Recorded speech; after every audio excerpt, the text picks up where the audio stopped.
I'm happy to welcome U.S. Senate candidate Mr. Michael Faris. Pleasure to meet you. I imagine there's many folks that are watching that may not have had the opportunity to hear about your campaign or what you're really bringing to the table. So let's go ahead and start out by asking, who are you and why are you running for Senate? Yeah, so my name is Mike Faris, obviously. Michael's the full name. Most people call me Mike. Some know me by Mickey. But anyway, I'm an Elizabethtown native. Come out of there from a family that basically adopted me when I was about 12 years old. We raised tobacco and hay out there until I joined the Air Force when I was 18. Got into the helicopter repair industry and kind of been following that along ever since for about the last 20 years. What are the policies you say are going to be defining your platform in this campaign? Well, I mean, to be honest with you, it's going to be a lot to do with getting rid of these kind of rogue judges that I've been fighting myself personally without counsel over the last 5 years due to their illegal COVID policy of these big corporations.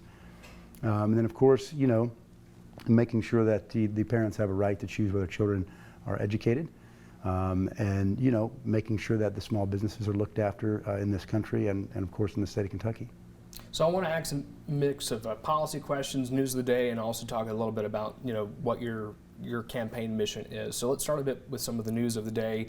A lot of the recent coverage has been about the big budget reconciliation bill up in Washington, D.C. There's been a variety of different views, even just within the GOP, on this particular piece of legislation. It's signed into law. What's done is done. What's your particular view on this bill? Well, I'll be honest with you. I don't like the idea that there's a lot of stuff that goes into that one bill, right? I think we need to return to single issue bills. I think with this bill in particular, there's been a lot of information that's been incorrect or thrown around or changed from the time it got amended from one House or Senate to the next, right? I will say this, the President ran on no tax on tips, no tax on overtime, and what we got was a watered down capped version at $12,500 for tips, and I think somewhere around $25,000 for overtime. And I don't think that's what the voters were expecting. And then, under the Medicaid part, much of what I understand is that it's basically just holding people accountable that don't need to be on that Medicare or Medicaid. So, if you're able-bodied and you can go out and work and get your own way and be a responsible, accountable individual, you don't need to be on that program. I mean, that's not what that's for anyway. That's really to take care of folks who are either very, very poor and unable, maybe disabled, handicapped, can't do for themselves. And as a society, I agree. I think we should take care of those folks. Those are our brothers and sisters. But, my opinion of it is I think it got watered down and chased around, and, we didn't get exactly what we wanted out of the bill. And I think there was some good intention from the president. But beyond that, I think our folks in Congress, kind of washed it around and gave us something that was different from what we expected. How would you handle a situation like what we saw with some of our other Kentucky electeds, Representative Thomas Massie, Senator Rand Paul, where they may disagree with the president on some pieces of policy and they decided not to vote on that particular bill, but in a broader sense, they do in large part agree with President Trump in his policy platform. But there was a lot of pressure that they faced to change their vote and they ultimately didn't. How do you face a situation like that? Sure. I think honestly what we're missing here is the idea of sitting down and just having a conversation and facing the reality of what's there and what can naturally be done. For me, I think I respect Thomas Massie and Rand Paul both for how they handled themselves with the bill. I think what they were doing was fighting for fair shakes for Kentuckians and the American people. I probably would have voted no until I seen something that was, of substance that we all voted on. Ultimately, it is law now, so it is what it is. And, I also understand the other side of it, which is basically rip a Band-Aid off, see how it works, and then, whatever needs to be changed, have that conversation later and change it. Because any major or drastic change you have in anything, somebody gets hurt out of the whole deal. And it's about just being able to understand what those negatives are and then turning them into a positive as soon as you can. So in some of the items you brought up earlier, like Medicaid, SNAP was also touched in this bill. You've also heard a lot of concerns about rural hospitals, and those concerns are being shared by many different interest groups that all have some sort of touch on these different things. By the time this election happens, we'll actually know what the full impact, the extent of that will be. If there are unintended consequences, how would you address those? Well, again, I think you have to attack those on a case-by-case basis. For one, I don't think we should be judging our communities by how many hospitals we can build, because that sends a statement that we're all sick and ill. So I agree with having hospitals. Obviously, we need them. But we don't need to have more hospitals in a community than we have areas that were being productive. So listen, a lot of folks thought that it was going to close the hospitals down with a guarantee, and that's simply not the fact. If you look on social media channels, people are just simply misinformed about what's going on. So with that being said, you have some voters who are going to say, oh, it's going to close it down. Well, no, it says that they're susceptible to being shut down, but they also shouldn't be building their revenue on Medicaid. That's a problem. So you've got 10 years to figure out how to find revenue to keep your business running, whatever that is, whether it be a hospital or whatever the case is that this bill targets. And if you can't figure it out in 10 years, I believe it's mismanaged and you should probably do something else. So another policy I want to talk about is immigration, and this is another issue where we've seen a variety of different stances when it comes to policy. Even from the president, we've seen a much harder start when it came to the deportation policy. Lately, he's floated a bit of a softening stance when it comes to certain types of workers. There's another candidate in this race who's floated a much harsher policy, stopping all immigration whatsoever until deportations are sorted out. I'm curious what your stance is when it comes to immigration. Well, listen, in that same beautiful bill, they, kind of advocated to build the border wall. And I think everybody wanted that, 6 years ago. And then, of course, it, kind of got shut down by the, following administration. I would agree with the fact that basically we got to close the doors until we can take inventory of what's going on in our country. Because what they're bringing in is not their best and brightest. Now, with that being said, I think just like a voter in Hart County yesterday had mentioned, we need to reform, this idea of the people we're bringing in and putting on work programs. If you want to come here and be a part of the American dream, I think we should welcome that. But then again, there has to be a limit, I think, per capita of each place that we're grabbing folks from. Because listen, when you go in and grab all of the best and brightest of a place that's a third world country, you're creating a vacuum of destruction there as well. So it's something that has to be approached with caution. Do you think this primary is a referendum on the current office holder?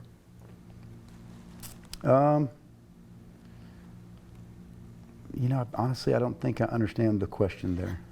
Do you think that this race is some sort of reflection or statement on Mitch McConnell? Well, I know that Kentucky is craving a massive change in their political structure for sure.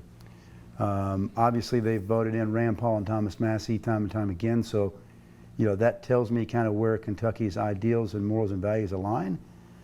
As far as a 40-year politician, a guy who's been there since before I was born, obviously I don't think that's what Kentuckians want. And so, for me, I've already, signed a pledge on term limits to make sure that we enact that in federal Congress, because I think that we need fresh ideas, all the time. So basically the way that structure looks is like a two-term 6-year for Senate, and I think like a 2-year on Congress. So obviously the system was not designed to go up there for 40 years and make a career out of it. If you look at Fort Knox, for instance, their hiring practices are, once you're there long enough to understand the system good enough, they kind of either move you to a different spot or they get rid of you.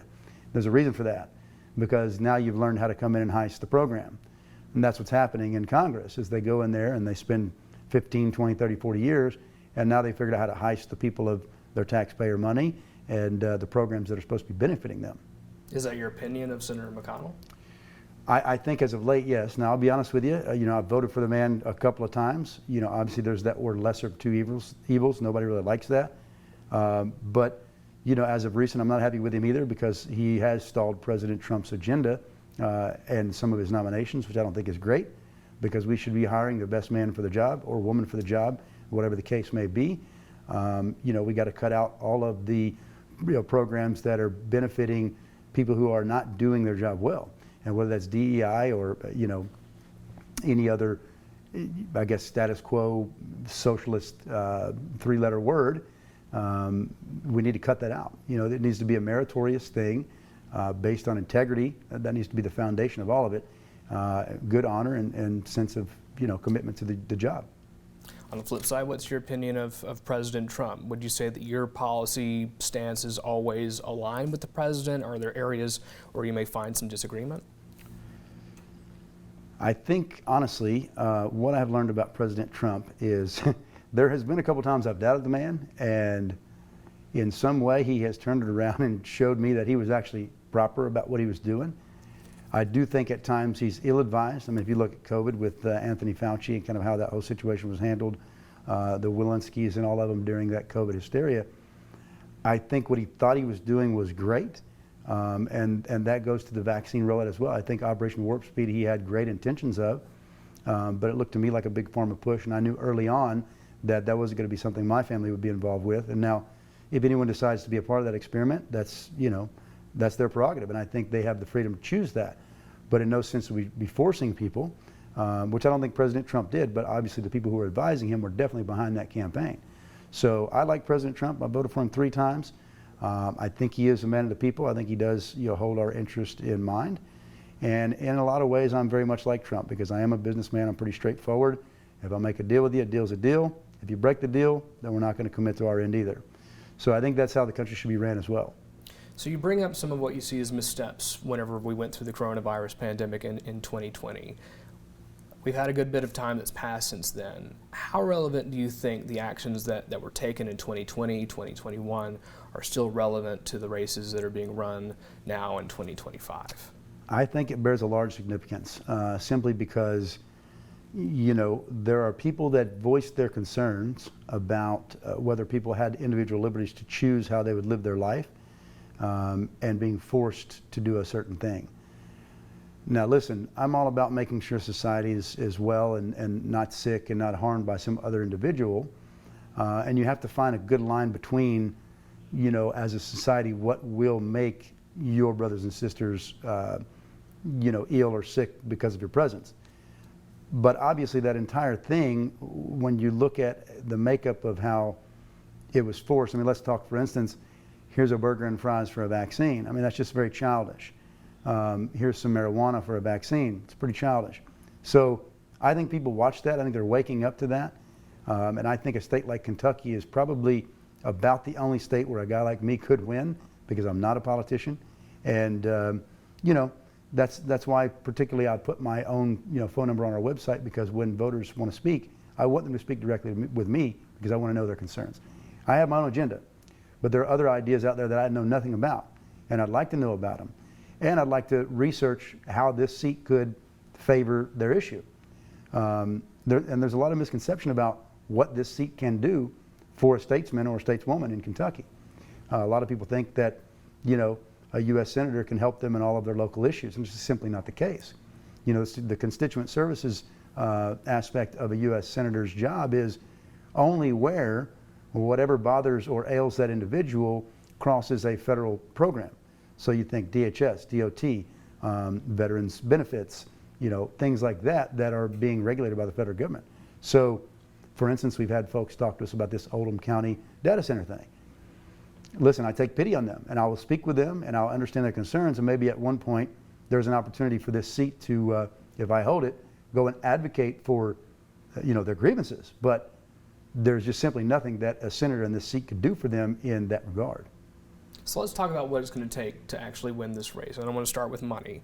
It takes a lot to run a Senate race. On average, you're spending upwards of more than $10 million, maybe even 20. You have no public reports yet, at least on the FEC website that I can see. So what are you bringing to the race in order to compete financially? Well, we're going to self-fund it. This idea that it's going to take $10 million to do it, I think is definitely a bloated number. Have we spent that in the state on putting in candidates? Absolutely, I think that's true. Do we need to? I don't think so. I think a lot of it is based in consumerism, which then later goes in the trash and is a waste of the taxpayer money. You'd be more suited donating your time as in kind, and if you believe in the message that we have, going and knocking on the doors yourself. Talk with your church, talk with the people in your community. And then if you want me to come, give me a call. We'll have a meeting, whether that's 5 people or 100,000. So we don't plan to advocate for donations. Now, we will accept them because it is expensive. And I think, I'll just be flat honest with you, I think we're somewhere around spending $6 or $7 grand at this point on just material and just outreach. But I think, honestly, that real number looks more like $40,000 or $50,000, which I absolutely can do personally with no, ailment to me. So if the voters want radical change, they have to radically change their mindset that you can't win without $10 million. So that's my stance on it. Well, the real big question here is, how do you generate the publicity and build additional traction for your campaign so more folks are seeing that you're out there on the trail. Well, it is in the people, and it is in, I think social media channels as well. I mean, you look at how, first of all, I'm sitting here today. I think our interaction was on a social media channel. That's how you found out how to get a hold of me. So without that or absent that, you and I never know one another. But the real change and the real advocacy for this campaign is going to be within the voice of the people, and them sharing this same agenda. And if they believe in it, they will make sure that it reaches the people that they believe it's going to touch, and that those people, if they have concerns, will reach out. And that should be, in my opinion, what a real grassroots movement looks like. Because let's be honest, if you're going to raise $10 million, that's not a grassroots movement. That's a supermajority or a PAC that's backing you, or you have that much money to spend. Outside of social media, are you holding different campaign events or visiting county parties and doing those other kinds of visits? Sure. I mean, we're already scheduled to go to several places. We've been to Hart County, obviously in our own county, which is Hardin. We've been to Lincoln dinners. We've been invited to the actual state RPK Lincoln dinner. I think now we've surpassed, their qualification measure of spending or raising the $5,000 FEC threshold. So we'll probably show up there as well. We've been, kind of invited to other different events, so we'll show up there as well. And I think, honestly, everything in between that is probably very much a wasted dollar amount that, like I said, is just spent on consumerism, which we should probably stop as political candidates. So where we are right now today, there still aren't many people who do know who you are. So given that this campaign, you could arguably say, started the day that Mitch McConnell announced that he wasn't going to run again, what would you say have been the hurdles to building that traction so far to where we are today? I'm going to pause for a minute. Go right ahead. Well, I think the hurdles, today, as far as what we're seeing with getting that traction, probably lies in the mindset of, probably the average voter, that even some lower affiliated party members within the GOP who have this idea of the money, right? So, most of them, the first thing they say is, what is your plan to raise $10 million? And some of them will just absolutely shut me down and won't even want to speak to me because I've already told them I have no intentions of raising $10 million to win a Senate campaign. So I'd say that would be the hurdle. It's a mindset thing. And what I like to tell folks at these GOP meetings and these interactions I have with the voters is, listen, if you have two options, you can seek out the radical change you are desiring, or you can complain. Those are your options. Going back to what you're talking about when it comes to social media reach, your opponents also have a pretty decently large social media reach, and right now it's a lot larger than yours. How do you compete with that? Well, I'll be honest with you, I also see a lot of dirt being thrown around on their names amongst themselves, and so, I get into the comments and I read what people are saying, and I kind of watch what they're doing, and the vibe that I have is that these voters are seeking a change. Now, I think, Daniel Cameron has his base, but I think then again, he went through a kind of a political slaughter a couple of years ago over some incidents in one of our bigger cities, and I think it hurt him pretty good. And, as far as these others, there's data out there right now that, people are finding out that they're not too keen on electing those people, whether it be on their voter record, things they've said in the past, or, policies they're instituting in their own companies that don't align with what they believe in. So I honestly encourage people to research me, do a whatever piece you got, research me, find out who I am, put it online, let's look at it, let's talk about it. And I'm challenging folks to please, absolutely do your research and find out who I am. So I'm not trying to hit you with a gotcha here, but you may be hit with this question by other folks who try and do that very same research, because I've only been following you online for less than a week, but this exchange came across my timeline, and I at least wanted to ask you about it, where there was someone's post about a rude exchange with an Islam woman, and you suggested to choke slam that person. Regardless of your feelings about that person's religious philosophy, that is assault. Sure. Are comments like that becoming of the office you're trying to see? Sure. Well, listen, if that's the worst thing you can find about me, I think we're in good shape. There's a lot more rhetoric going around in D.C. that's been worse than that. But what I would tell you is this country was built on a rebellious spirit. And for people to come in this country and tell a person who is an American citizen born and raised here that they don't talk to foreigners, that's a big problem. And I don't think those people belong here, because in all actuality, they can either come in here and assimilate into our views and morals and values, or they can take their flag and they can go back where they come from. Well, I want to wrap up this interview with a more positive note for you. So, between agriculture, energy, housing, there's a lot of big issues that are facing our state that are going to come before our next senator. What do you think is going to be the biggest issue that faces our Commonwealth to address? Well, honestly, it is that welfare state, right, that we've seen shoved down our throats from the McConnell, I think, administration. We got to get people to work. We got to have some personal responsibility and accountability among ourselves to get up every day, do the right thing, live godly lives, and basically, protect and defend our Constitution, both, at the nation's level and state level. I mean, we are a sovereign land. So for me, I think the challenges are going to be getting people back to work. So how we do that, we have a big boom in manufacturing. I think there's a lot of politics involved in that, and if we can wash that away, our manufacturing industry would probably explode. I think luckily it looks like the president has brought GE back from China or some other land to Louisville to revamp some manufacturing there. That does good for the Louisvillians there. And maybe that's largely due to tariffs. And so listen, people are upset about the tariffs, or that, they have one or the other opinion.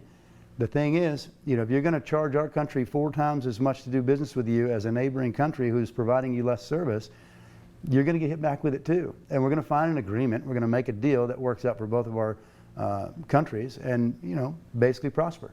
So you can work with us or against us, but I don't think you want to work against us. All right. Mr. Michael Faris, thank you so much for your time today. Thank you.